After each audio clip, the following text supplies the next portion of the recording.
a Efraín Molina para que hablemos de lo que está pasando en el ámbito de nuestra economía y con repercusiones en esta provincia. Efraín, Eduardo Germán y Daniel Quintero los saludan. ¿Cómo le va? Buenas tardes. ¿Qué tal, Eduardo, Daniel? ¿Cómo Buenas estás? Buenas tardes. Buenas tardes. tardes. Bueno, el análisis que hace usted de estos 2 días, los anuncios, ¿por dónde lo encararía, Efraín, a la situación que hoy vive en la Argentina? Sí, una jugada con el anuncio del día viernes del gobierno que terminó eclipsando el dato de inflación y le permitió, por otra parte, volver a tomar la iniciativa, porque cuando no estaba en los cálculos al menos inmediatos, o sea, anunciar el viernes por la tarde que se iba a levantar el cepo y que iba a establecer un sistema de bandas de flotación, creo que fue un golpe de efecto y eso hay que reconocer el mérito del gobierno y el equipo económico con esa jugada. Sí. ¿Y la historieta esta cómo la ve? ¿Cómo continúa? A ver, el gobierno, recién estabas comentando ahí, Eduardo, el aumento de las reservas, el ingreso Sí, esto es de fondos. una conjetura mía en base a la Sí, sí. información.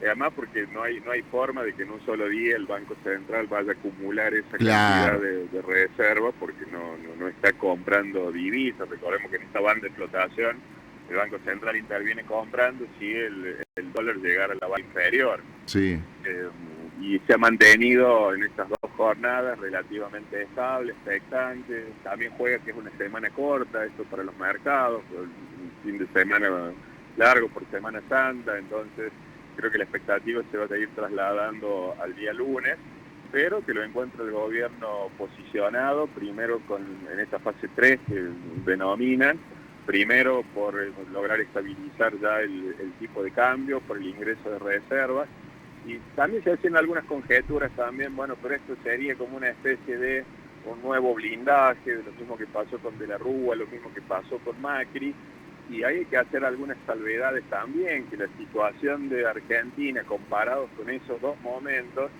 es diferente en cuanto al superávit, que hoy está teniendo el gobierno, y el segundo aspecto es la no emisión monetaria, que se mantiene como compromiso del gobierno. Entonces esto hace pensar que obviamente las situaciones no son las mismas que en esas dos oportunidades. sí. Daniel. Gracias. Efraín, ¿cómo le va? Buenas tardes. Daniel ¿Qué Quintero lo tal, saluda. Daniel? Gracias por atendernos. La consulta es si esto usted que... hay muchas especulaciones de por qué el anuncio fue cuando fue, ¿no? Algunos dicen que porque se hablaba de marzo, se hablaba de abril, se hablaba de antes de las elecciones, se hablaba después de las elecciones. El presidente en alguna nota dijo el 1 de enero del 2026 ya no estará. ¿Fue porque era parte del plan, como ellos dicen, o fue una jugada medio de apuro por esta situación que dice Efraín de haber perdido un poquito la agenda por esos días? Yo creo que se han combinado, hay una serie de factores también. Primero que estás en un año electoral, entonces un gobierno donde está jugando una apuesta fuerte no puede perder la iniciativa, menos en materia económica, cuando son las elecciones de medio término. Generalmente el votante lo hace pensando no en la situación macro y cómo se encuentra el país en general, sino que muchas veces, y esto lo han demostrado diferentes tipos de sondeos, en función de cómo vos mirás tu propia economía, cómo mirás tu situación particular, y en función de eso también decidís, por supuesto, cómo va a ser tu voto. Entonces, vos no podés ceder la iniciativa en materia económica. Lo segundo es que ya estás en mediados de abril y todavía lo que se refiere a la micro, por todo este ruido, incertidumbre que hay en la macro, no arranca por la inflación, porque todavía el crecimiento sobre la actividad económica termina siendo más un dato que una realidad, en términos de la percepción, en términos de la micro, del ciudadano común, y eso obviamente también puede haber acelerado. Y la otra cuestión también, el golpe de efecto que significaba, si vos no tenías ese anuncio, una inflación del 3,7, que estaba por encima de cualquier tipo de perspectiva cuando tenías una inflación a la baja, y que obviamente estar rondando el 4% iba probablemente a alentar algún otro tipo de fantasma nuevamente. Entonces creo, a una opinión por supuesto muy personal, que se conjugaron todos esos factores.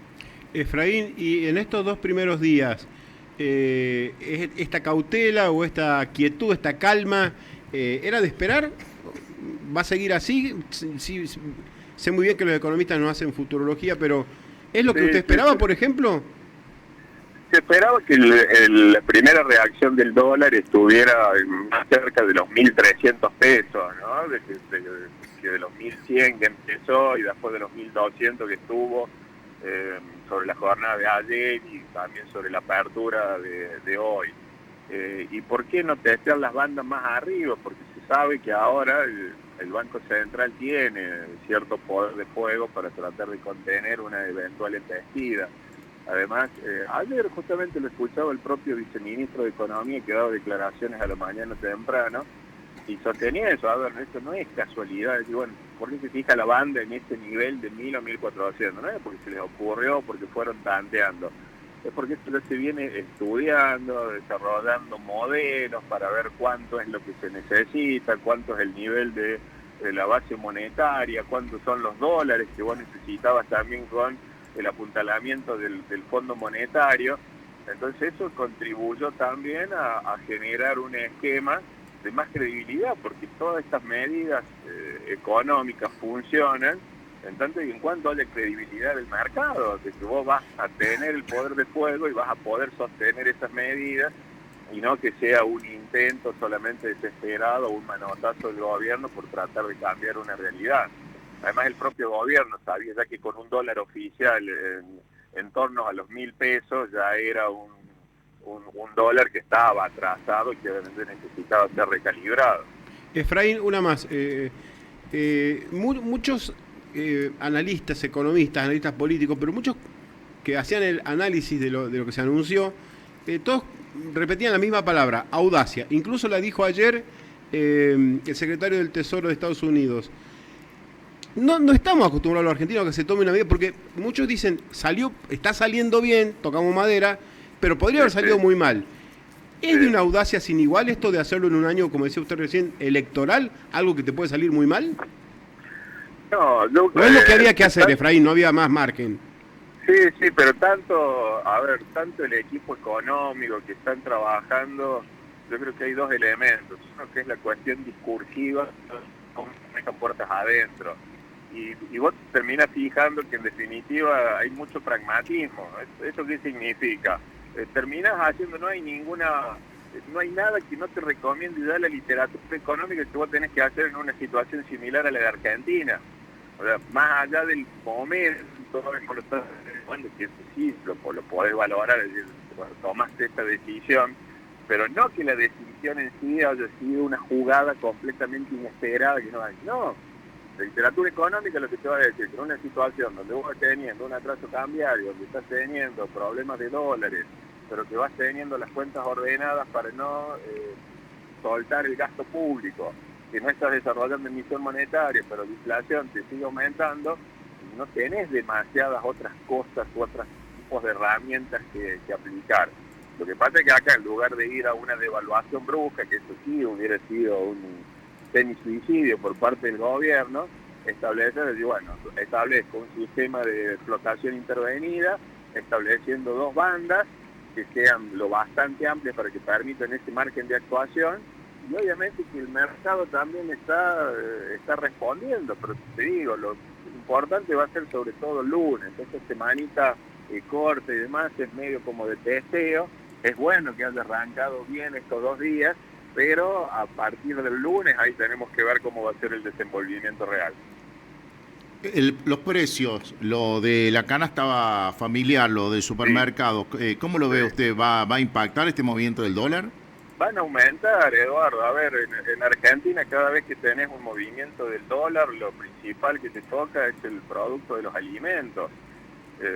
Y eso fue el sacudón junto con educación que explica este 3,7 que tuviste de inflación en marzo y que indudablemente se va a trasladar en eso. A ver, hay cuestiones de aumentos que no están justificados, porque no todos los productos están dolarizados ni tienen componentes dolarizados, por eso ya forma parte de lo que es un factor de idiosincrasia y cultural en Argentina. Cada vez que tenés un movimiento del dólar hacia arriba, los precios se ajustan. Y se ajustan por las dudas. Cuando tenés una baja, es lo mismo que pasó con la devaluación de diciembre, si ustedes recuerdan, durante los precios se empezaron a proyectar imaginando un dólar en torno a los 1.500 o 2.000 pesos. Situación que no pasó, pero después el retroceso, los precios son inflexibles a la baja. Una vez que se te acomodaron arriba, después no se retrotraen. Sí. Incluso es más, no se entienden muchas cosas, como en Argentina pareciera que no se funciona la ley de oferta y demanda. Si vos tenés stock y tenés producto y no vendes, en cualquier economía lo que tiene que pasar es que tenés que bajar el precio. Y en Argentina no pasaba. Recuerdo que hasta el propio ministro le pedía a los supermercadistas decirle, che, no me ofrezcas la segunda unidad con un 60 o un 70%. Bajame el precio de lista de la primera, porque eso es lo que interesa. Pero eso forma parte, vuelvo a repetir, de lo que es la conducta de Argentina, y que eso está muy arraigado y es muy difícil de cambiar. ¿Por qué? Por los años que vos tenés de intervencionismo del gobierno, la falta de hábito que tienen muchas veces las empresas para competir, y toda esta situación que se está tratando ahora de acomodar, obviamente que eso lleva tiempo. Bueno, Efraín, muchísimas gracias por la charla con la multiplataforma y que pase buenas tardes. Gracias como siempre, que tengan muy buenas tardes. Hasta luego. Efraín Molina, economista, hablando sobre los temas de agenda a nivel económico. A las 16